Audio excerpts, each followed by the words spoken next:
perfeito, porque em primeiro lugar era cumpridora da palavra de Deus.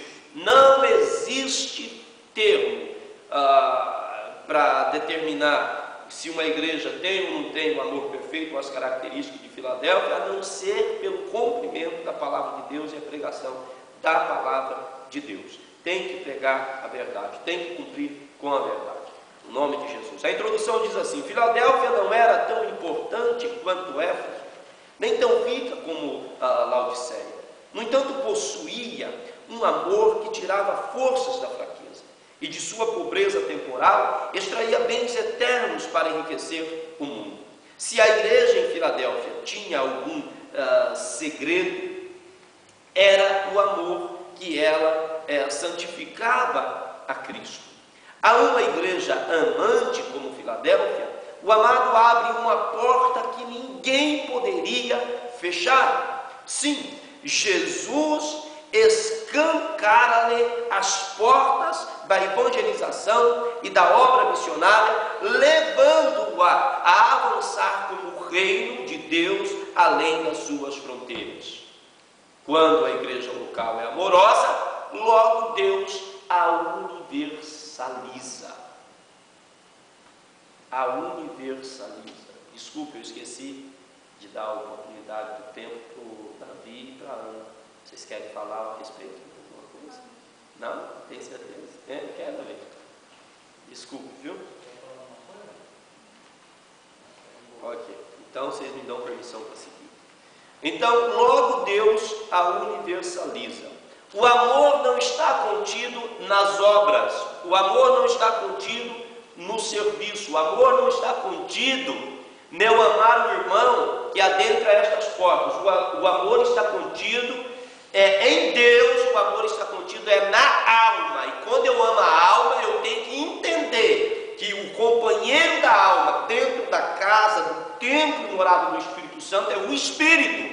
Então todo aquele que respira e que tem fôlego tem um Espírito. Agora, quando alguém tem alma e quando alguém tem Espírito, é porque ele tem um corpo.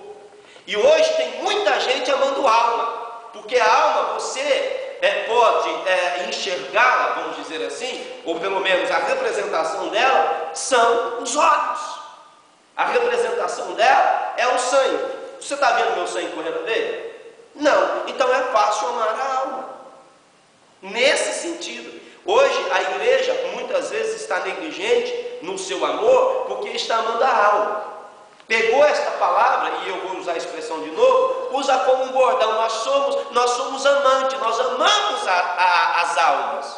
Mas o corpo ela não ama, porque o corpo precisa calçar, o corpo precisa vestir, o corpo precisa comer, o corpo sente frio, o corpo, não é verdade? O corpo tem esta debilidade que precisam ser supridas para que a alma que está dentro dele possa regozijar no Senhor através da fé expressada pela igreja, através da fé expressada pelo amor, através da fé expressada por mim como crente, através da fé expressada por você como crente, através da fé expressada pela igreja.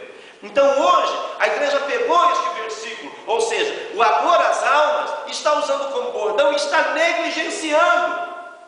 Estão fazendo campanhas tremendas de missões e querem ser universalizadas, ou seja, cumprir com o que o comentarista escreveu aqui na introdução. E aí, só no operacional eles gastam mais de 50% ou 60%, que o Orcelino falou aqui no início. Ou seja, arrecada 1 milhão, gasta 600 ou 700 mil no operacional, pagando o pessoal que trabalha e pai. E quando vai para o campo missionário, vai lá 300 mil, dividido em 2 ou 3 mil missionários. O que é isso?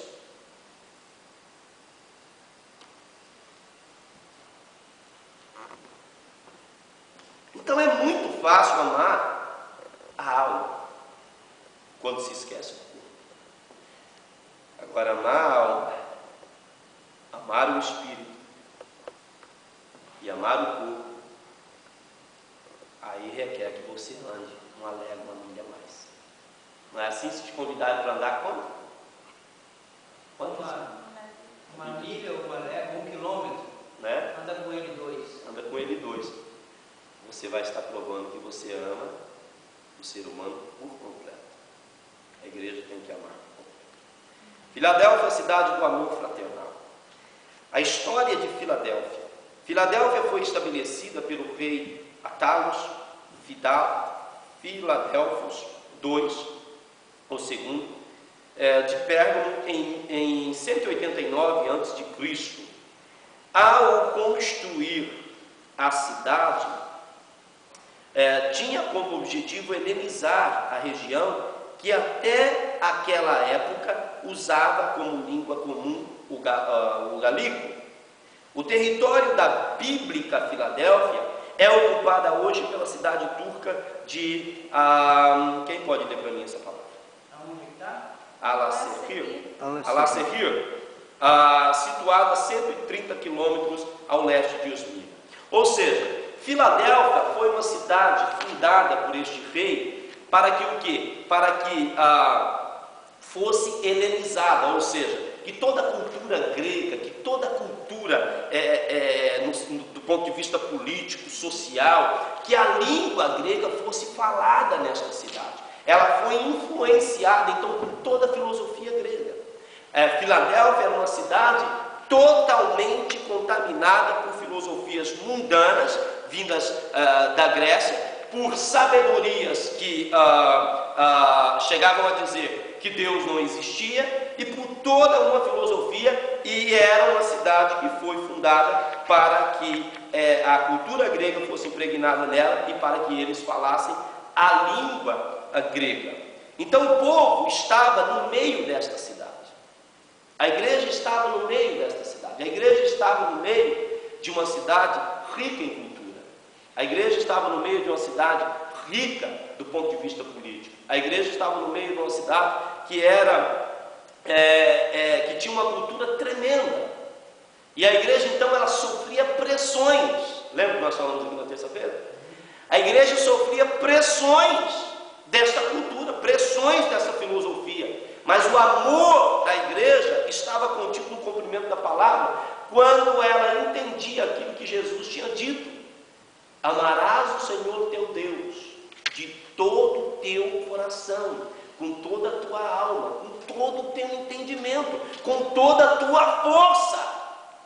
Então, no meio das pressões sofridas em Filadélfia, a igreja continuava marchando no cumprimento da palavra de Deus. E a helenização desta cidade não influenciou a igreja. A política não influenciou a igreja. A cultura desta cidade não influenciou a igreja. Pelo contrário, eu creio, pelo elogio que o Senhor Jesus fez a esta igreja, que esta igreja influenciava aquela cidade com a cultura de Cristo.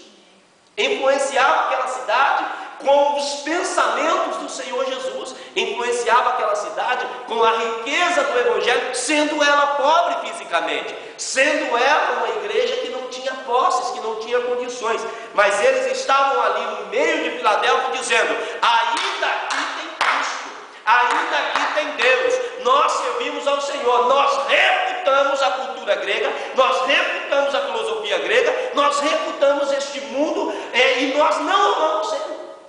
Aí o versículo 2 do capítulo 12 de Romanos se cumpre, não é? O que diz lá no versículo 2 do capítulo 12 de Romanos?